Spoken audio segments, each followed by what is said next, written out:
Bonjour, bienvenue dans notre e-tour des métiers concernant les métiers animaliers.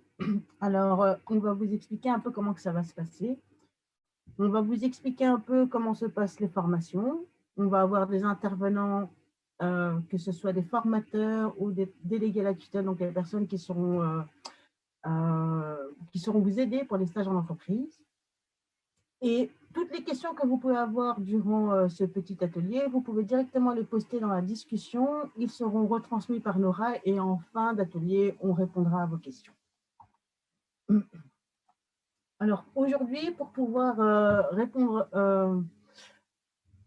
à la demande en formation en animaux animaliers, on a comme formatrice Émilie Lefebvre qui s'occupe du toilettage canin et on a aussi un médecin vétérinaire, c'est Monsieur Fabrice Delay. Concernant les formations, vous avez Madame Leclerc-André qui est la gestionnaire de pôle. Nous avons aussi Véronique Smeyers qui est la déléguée à la tutelle. Et pour pouvoir un peu nous aider à répondre aux questions aussi qu'on peut se poser, on a Madame Célique Mévi qui est conseillère pédagogique. Et moi, je suis Angela, je vais animer avec vous ce petit atelier. Alors, pour pouvoir parler du conseiller en vente et bien-être de petits animaux domestiques, je vais laisser la place à Monsieur Fabrice Delay. C'est vous qui vous occupez de ça? Votre micro, on ne vous entend pas malheureusement. Tout à fait, Ah, c'est bien c'est moi. Bonjour, bonjour, bonjour à tous. Euh, bah, pour décrire un petit peu la formation, l'idée évidemment c'est de donner quelque chose de complet sur différents niveaux, avec, c'est sûr, des jeunes gens qui se destinent à travailler au contact des animaux. Au niveau des débouchés, ça peut être évidemment vu de façon très très large. Euh, il y a le côté assistant vétérinaire, bien qu'il y ait des formations qui soient spécifiques de ce genre de formation-là. Donc, on peut travailler en cabinet vétérinaire, c'est sûr. Plus souvent, ce sont plus des personnes qui vont se retrouver en magasin, en animalerie, qui vont pouvoir être au contact de clients pour leur vendre tout ce dont ils auraient besoin pour s'occuper de leur animal. Ça va de la nourriture à tout ce qui est soins, soins de la peau, soins évidemment au niveau alimentaire, tout ce qui est jeu et tout ce qui est occupation aussi pour nos animaux domestiques. Euh, Par animaux domestiques, on entend évidemment chiens et chats, mais il y a aussi évidemment les rongeurs, éventuellement les reptiles et les oiseaux. Et donc la formation va couvrir tout ça, avec évidemment, là je ne suis pas la meilleure personne pour en parler, mais tout le côté vente aussi, qui est évidemment important dans cette formation. Moi, de mon côté, je vais plutôt donner des informations euh, euh, pratiques, théoriques aussi, sur l'anatomie, la physiologie d'un animal, euh, de nouveau, chien, chat, reptiles, les oiseaux. Donc, ce sont plusieurs espèces qu'on va voir. Donc, on va ratisser assez large au niveau du règne animal, de tous ces animaux que potentiellement les gens peuvent détenir chez eux. Et donc, ça va être bien sûr au niveau anatomique, c'est-à-dire au niveau des structures, savoir comment fonctionne un muscle, savoir comment fonctionne le tube digestif d'un reptile, d'un mammifère. Voilà, ça va être ça. Ça va parfois être des notions que les étudiants auront vues parfois en secondaire. Il y aura pour des rappels, évidemment, et des choses un petit peu plus approfondies, histoire que la personne qui se retrouve en magasin ou en refuge, en pension, chez un vétérinaire, puisse répondre d'une façon assez large à toutes des questions qui lui seraient posées sur comment, si on voit la chose vraiment le plus large possible, comment s'occuper de son animal, comment bien s'occuper de son animal. Et Voilà, quelles ça sont c'est les ce que... contraintes dans le métier? Alors ça va être inhérent évidemment à là où la personne va se retrouver. Euh, la contrainte, c'est de savoir d'abord gérer la demande d'un client et l'aiguiller au mieux pour finalement arriver sur le bien-être animal. Ça va être ça. Il y a bien sûr la contrainte, je dirais, financière de la personne qui est en face de vous aussi. Il faut pouvoir compiler d'abord le côté psychologique, savoir gérer une personne, savoir gérer ses attentes, répondre au mieux à ses attentes, avec évidemment le côté aussi financier de cette personne. et de ses moyens. Donc, la contrainte du métier, ça va être aussi, si c'est travailler en cabinet vétérinaire, gérer les ventes, mais aussi gérer, par exemple, un agenda du vétérinaire, les prises de rendez-vous, le contact téléphonique. Pour quelqu'un qui travaillerait dans un refuge, la contrainte, ça va plus être gérer des animaux soumis à des stress, puisque voilà, un animal en refuge ne sera pas forcément dans un bien-être évident en tout cas, et donc ça va être gérer plus l'animal, savoir s'occuper d'un animal qui n'a pas forcément envie d'être ennuyé, donc c'est aussi faire attention à soi, donc ça va être aussi ça. Merci beaucoup. Voilà. Et maintenant, je vais laisser la parole à Madame Lefebvre-Émilie qui va nous parler du gestionnaire d'un salon de toilettage canin. Quelle est la journée type dans un salon de toilettage canin? Journée type, en fait, on a d'abord l'accueil de la clientèle, bien sûr. On a donc d'abord l'accueil de la clientèle avec la demande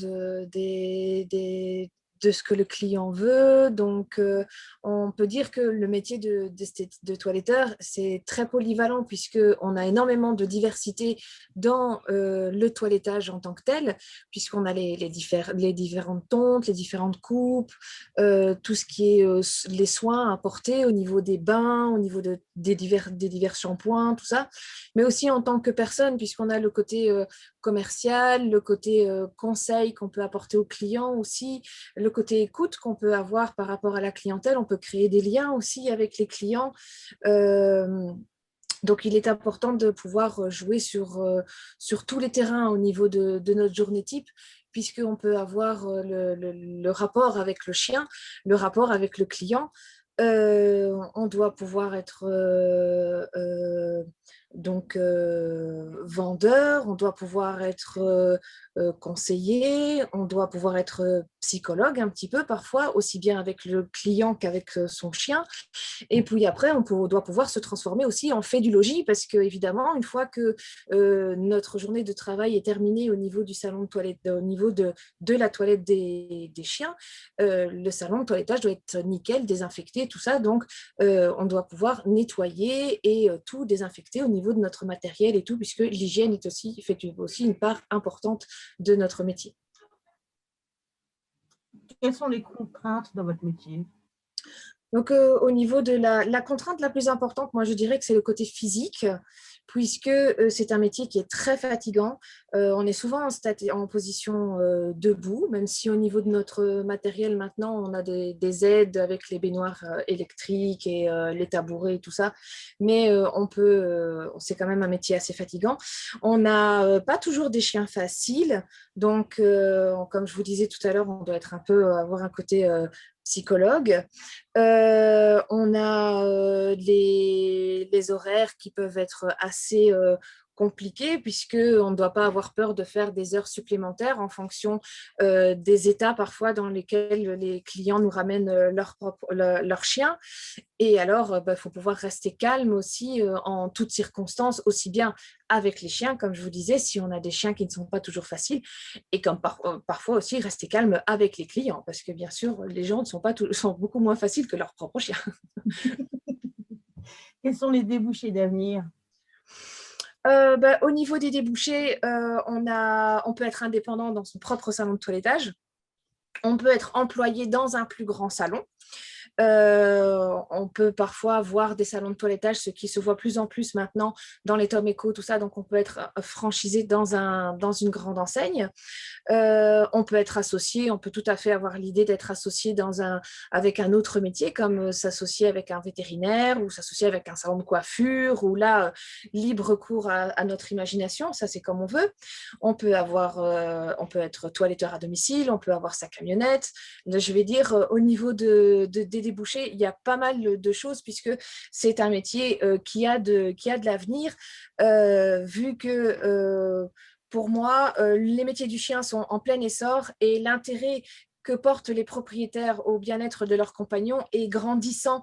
Donc, ils voudront alors confier le bien-être de leur animal à des professionnels diplômés qui pourront prouver qu'ils sont capables de prendre soin de leur bien-être. Donc, ces formations-ci ont bien de l'avenir devant eux. Pardon.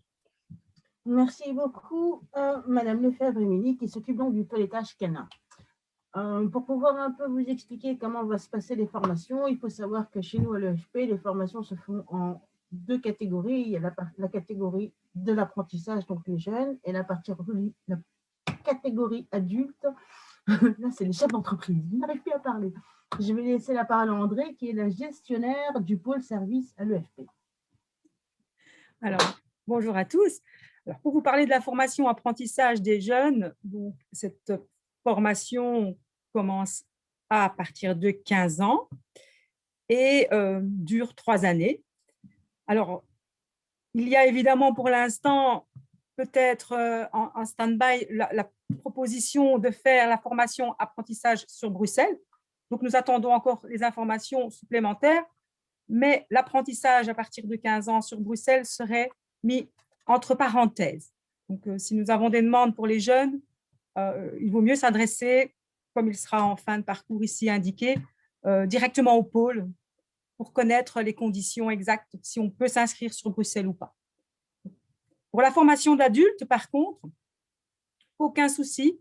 Les gestionnaires d'un salon de toilettage canin, la formation dure 3 ans. Elle se passe en journée. Pas de cours du soir prévu pour l'instant, pour les années à venir. Les conditions, c'est d'avoir 18 ans et d'avoir ou un CESI ou un CESS pour les personnes qui en ont un, ou un certificat d'apprentissage peut être passé au préalable, aussi à l'IFA-PME, par exemple, en Wallonie. Avoir passé un examen d'admission si on n'est pas dans les 3 premières conditions. Alors, ici, de nouveau, on nous a remis l'ADEPS pour le gestionnaire de toilettage canin. Là aussi, comme hier, ce n'est pas un souci, c'était une petite erreur, donc n'en tenez pas compte. Pour le diplôme adulte, c'est un diplôme de chef d'entreprise, gestionnaire d'un salon de toilettage canin et un certificat de gestion, puisque la gestion est obligatoire pour cette formation. Pour les conseillers en vente et bien-être des petits animaux domestiques, là, par contre, la formation dure 1 an, ce qu'on appelle une COUM. Donc, ça veut dire que la gestion, dans ce cas-ci, n'est pas obligatoire, mais elle est conseillée. La condition d'accès, c'est toujours d'avoir au moins 18 ans, d'avoir aussi réussi une 4e secondaire ou avoir une 6e secondaire réussie, ou un certificat d'apprentissage, ou un examen d'admission. Le diplôme, c'est un diplôme de coordination et d'encadrement de conseiller en vente de bien-être des petits animaux domestiques. Merci André. Alors, pour ces formations, il faut savoir qu'il y a quand même en général un stage en entreprise. Et pour parler de cela, je vais laisser la parole à Smeyers, Véronique, la déléguée à la tutelle. Voilà, donc la pratique en entreprise, elle passe soit par un contrat d'alternance pour la filière jeune, soit par une convention de stage rémunérée pour la filière adulte. Ces 2 contrats sont des contrats de 38 heures par semaine, heures de cours comprises, ce qui veut dire que si vous avez 1 jour de cours, vous irez travailler 4 jours en entreprise. Durant les congés scolaires, comme vous n'avez pas cours, vous devez aller travailler toute la semaine chez votre patron formateur.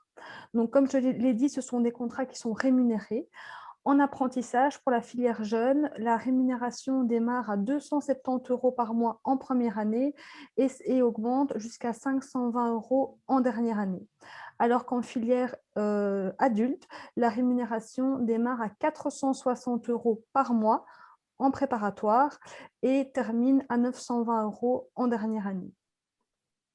Il y a vraiment plusieurs atouts pour faire un stage en alternance, surtout pour la filière chef d'entreprise, puisque en apprentissage, c'est de toute façon obligatoire. Mais tout d'abord, l'alternance, c'est vraiment le meilleur moyen d'apprendre un métier, mais aussi de le connaître. Connaître également ses contraintes. Comme Madame Lefebvre l'a expliqué, par exemple, pour le métier de toilettage canin, c'est un métier qui est très physique. Donc, vraiment, c'est en passant par la convention de stage en alternance que vous pourrez au mieux vous rendre compte de toutes les contraintes du métier. Il y a beaucoup d'avantages aussi à côté, mais c'est important de pouvoir aussi connaître les contraintes.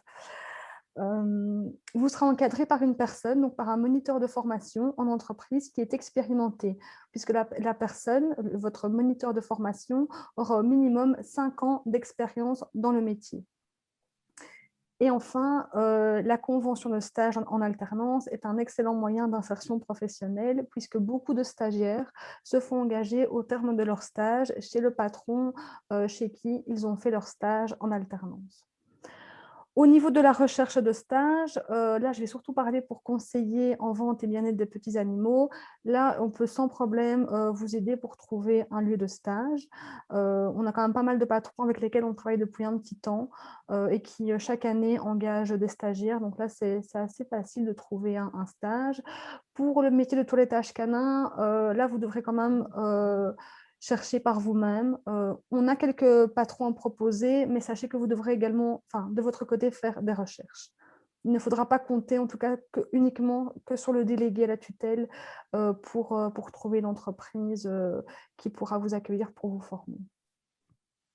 Et alors, une petite chose, si jamais la formation de toilettage canin en apprentissage ne se donne pas à l'EFP à Bruxelles, sachez qu'il est toujours possible de faire votre stage à Bruxelles et de suivre les cours dans un autre centre de formation en Wallonie. Ça, c'est très important à signaler. Merci beaucoup. Donc, on a déjà fait tout le tour. Voilà, donc j'étais en train de voir avec Nora qui est la responsable du chat et en fait il semble que vous n'avez pas de questions. C'est vrai? Waouh! Aucune question. Bon, écoutez, ça va être plus court. Hein. Est-ce que moi j'aurais une petite question? Ah, eh ben ça vient juste là maintenant. Donc la seule question qui est arrivée, c'est nous demander quand est-ce qu'on peut s'inscrire. Hein? Comment se fait-il? Les questions arrivent, je pense, comme j'avais signalé, qu'on y répondait en fin de séance. Oui, il y a une question, je ne sais pas à qui tu la transmets, Angela, mais sur le matériel à acheter en toilettage canin. Comment est-ce que ça se passe? C'est pour Madame Lefebvre, ça.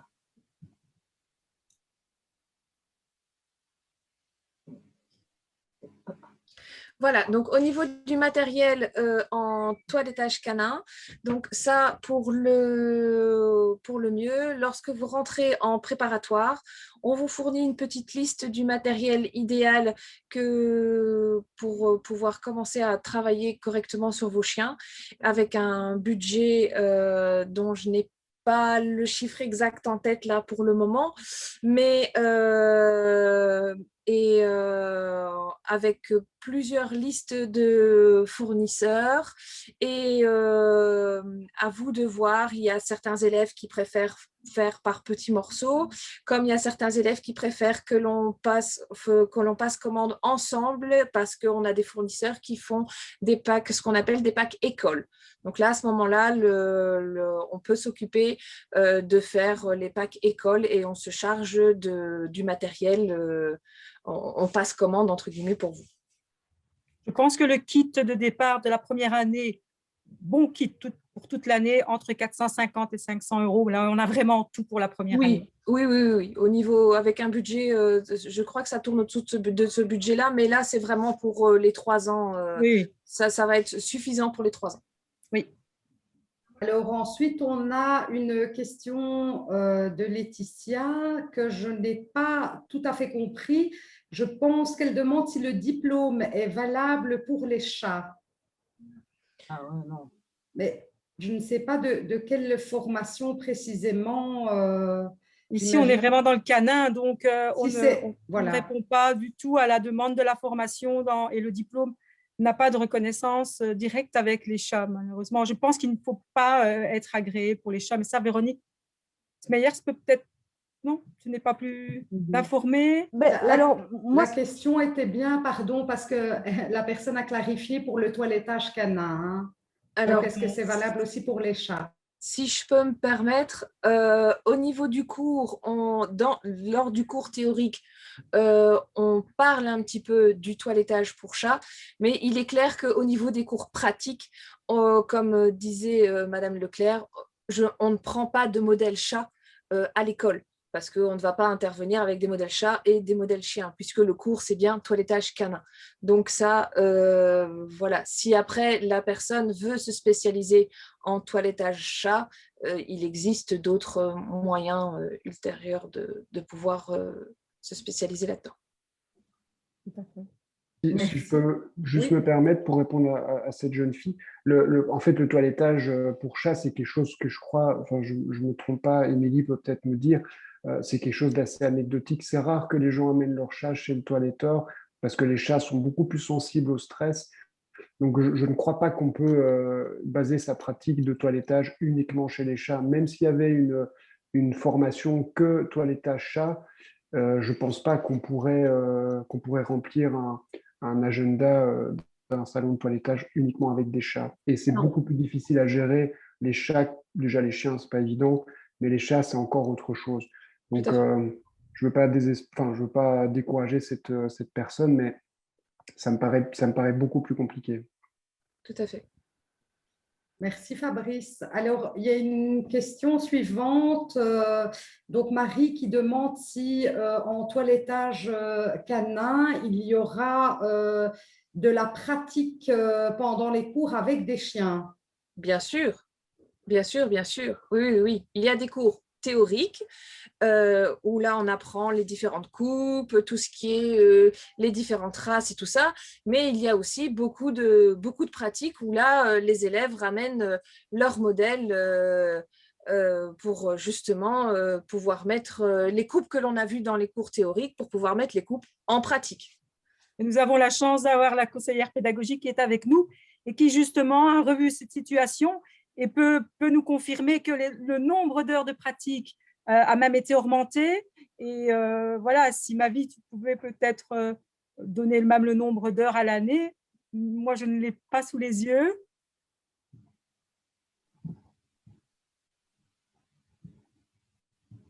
Essayer de trouver l'information concernant donc, le nombre d'heures. Donc, effectivement, on a donc augmenté les heures de pratique pour ces formations. Je reviendrai vers vous dès que j'aurai l'information si cela convient. Voilà. Merci. Je vois qu'il y a une petite question là. Y a-t-il un manuel qui est mis à disposition? Un manuel. On a le syllabus qui sera à disposition sur le site à partir du moment où on est inscrit. Maintenant, un manuel, je ne comprends pas trop bien la question. Oui, je pense que ça doit être le syllabus. Hein. Oui, il y a un support, en tout cas, il y a un support écrit. Et encore une question donc, de nos internautes, peut-être pour toi, Angela. Est-ce que la vidéo de cette séance pourra être revue via le site de l'e-tour des métiers? En fait, j'allais justement leur dire, donc cet atelier est enregistré, tous les ateliers sont enregistrés et ils seront directement disponibles sur la page YouTube de l'EFP ou sur le site web de l'EFP. Il y aura un lien qui vous dirigera directement vers le YouTube. D'ici quelques jours. Hein. Oui, histoire de voir si nos fesses passent bien d'abord. Merci Angela. Merci Laura. Voilà, donc je pense qu'on a fait un petit peu le tour. Je ne vois plus d'autres questions qui tombent. Tu n'as plus de questions, Laura, tu confirmes? Non, pas pour le moment. De toute façon, si vous avez encore des questions, il ne faut pas hésiter à nous envoyer un mail à info@efp.be et donc on répondra à toutes vos questions. Ça, ce n'est pas un problème, on est là pour ça. Si vous voulez vous inscrire, que cet atelier vous a intéressé ou voir d'autres métiers vous ont intéressé, vous pouvez toujours vous inscrire en ligne. Toutes les informations seront disponibles en ligne à partir du 10 mai, donc sur le site de l'efp.be. Donc, comme je disais tout de suite, on peut nous contacter soit par mail info@efp.be ou alors par téléphone au 0800 85 210. Mais tout ça, ce sera de toute façon relié et sur la page EFP et sur le YouTube de l'EFP. Donc, il y aura toujours moyen de trouver l'information. Merci Angela. Il y a une dernière petite question. Je ne sais pas si on peut quand même la transmettre. Alors, je ne sais pas si Fabrice, lorsque tu as répondu par rapport au toilettage pour les chats, parce que la personne revient avec ça en demandant où est-ce qu'on peut faire cette spécialisation. Je ne sais pas si tu as parlé de spécialisation ou si… J'avoue ne pas savoir s'il y a d'autres centres qui feraient une formation toilettage chat. Pour Ça, les explications. j'avoue ne pas savoir. Ça, je sais pas du tout où on peut trouver cette information, j'avoue. Je sais Ok, qu'en France, ils sont merci. beaucoup plus spécialisés. Ça, c'est Ouais, une première chose. C'est une Et piste. peut-être des formations continues. À l'IFA-PME, il y en a peut-être. Il faudrait peut-être creuser de ce côté-là. Donc, Et en formation continue. à l'IFA-PME en Wallonie, peut-être, notre équivalent en Wallonie. OK. Eh bien, voilà, je pense que vous avez répondu à la dernière question de Laetitia. Merci. Si je peux me permettre, je sais qu'il y a des toiletteuses spécialisées chats qui font des formations indépendantes. Mais là, la personne devrait peut-être simplement aller sur Facebook pour pouvoir se renseigner. Parce que moi, j'étais inscrite à une formation spécialisée chat pour le mois de mars qui a été annulée malheureusement avec le Covid. Ça, c'était à une page Facebook comme ça que j'avais pu trouver cette formation par hasard en fait. Ben, c'est peut-être parce que c'est vraiment spécifique, le toilettage pour Voilà. secours. C'est ça. privé. Attention. C'est toilettage chat, c'est une formation privée en fait. Oui. Alors, merci, Émilie. Il y a encore une petite question de Marie. Est-ce que quelqu'un peut rappeler quels sont les horaires de cours et de stage pour les toiletteurs canins? Oui, alors le jour de cours, c'est tous les mercredis. Donc, la première année préparatoire, c'est le mercredi de 9h30 à 17h, une fois par semaine. Et pour les stages, c'est les 4 autres jours, puisque comme l'a dit Madame Smeyers, c'est un jour de cours et 4 jours en entreprise. Donc, en dehors du mercredi où vous êtes au cours au centre ici, 4 jours en entreprise. Je ne sais pas si ça répond à la question. Merci, André. Alors, il y a Manon qui demande si en formation pour adultes, il y a bien de la pratique également. Oui, oui, tout à fait.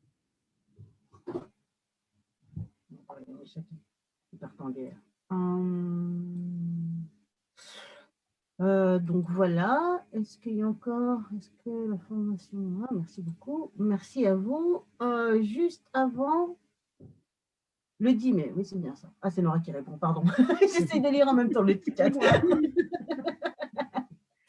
Juste avant de pouvoir, avant de vous dire au revoir, j'aimerais vous soumettre un petit sondage très rapide, c'est 3 questions.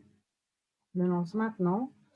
La première question, c'est quels sont les aspects de l'atelier qui vous a plu? Donc, il y a un choix multiple. La deuxième question, c'est avez-vous trouvé réponse à vos questions? Ça, c'est tricky. Et enfin, la dernière question pour la suite, envisagez-vous de vous inscrire? Voilà, juste le temps qu'on termine. Je voudrais remercier les formateurs qui ont été avec nous, c'est-à-dire Madame Lefebvre et Monsieur Delay. Merci pour votre temps et surtout aux réponses aux questions. J'aimerais remercier la déléguée à la tutelle, Madame Smeyers. Merci, merci. Mévic, notre conseillère pédagogique, je ne vais pas l'oublier. Merci beaucoup aussi, mais peut-être juste répondre à la question concernant les heures de pratique pour donc, la formation de gestionnaire de salon de toilettage. Donc, comme nous l'avions dit tout à l'heure, le nombre d'heures est assez important puisqu'on est par exemple il y a un module de toilettage pratique qui est de 32 heures en première année et de 40 heures en fait en deuxième année pour cette formation. Donc voilà, on a vraiment augmenté le nombre d'heures de pratique en tout cas pour cette formation. Je pense que c'est important de le soulever. Voilà, merci. Merci beaucoup. Et qui j'ai pas encore... Ah, j'ai pas dit merci à Maria et à André, les gestionnaires du pôle bien-être, à Nora pour le chat d'ailleurs. Et j'espère vous voir bientôt à l'EFP en tout cas. Venez chez nous, on est sympa. Merci à toi, Angela, et à tous. Je pourrais peut-être ajouter que, je pense que c'était dans une des questions, les cours commencent la semaine du 13 septembre. Même si on s'inscrit au préalable, les cours commenceront la semaine du 13 septembre. Ça, c'est important. Merci André. Sans toi, qu'est-ce qu'on ferait? Merci André. Ouais. Presque tout le monde n'a pas répondu au sondage. Presque tout le monde. La vidéo sera disponible. Oui, parfait. Ouais, voilà.